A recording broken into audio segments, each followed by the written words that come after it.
Across the world, Indigenous families have spent generations searching for their loved ones.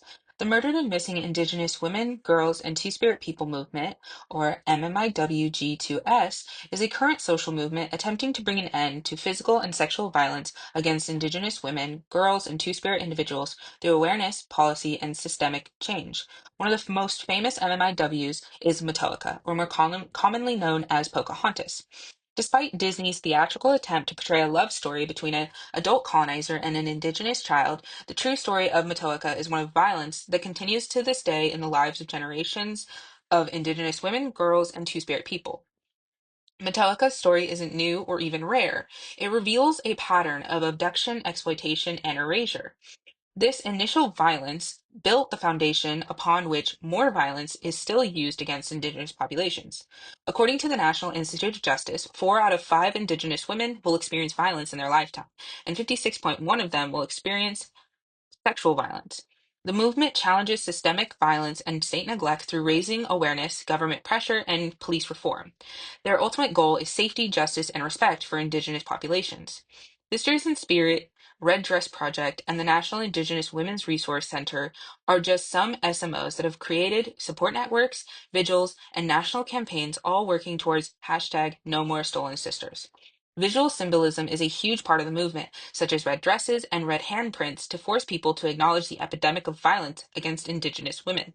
Despite a lack of institutional support, the MMIW movement, using resource mobilization theory, continues to grow through donated art, volunteers, community organizing, and grassroots organizations holding the movement up.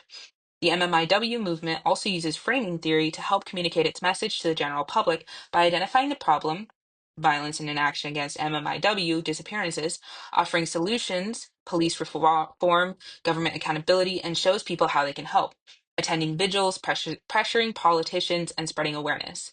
Although this movement is ongoing, it seems to have gone through all 4 stages of social movements. Families recognizing the patterns of disappearances and lack of law enforcement mobilization, the use of vigils, marches, and campaigns, grassroots organizations becoming formal organizations continuing to fight for ongoing justice and awareness.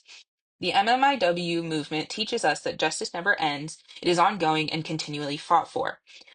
Indigenous women and populations are fighting for the right to protect their people. The little to no support received from law enforcement, the justice system, or any major government power results in the families and communities of the disappeared women undertaking the searching themselves.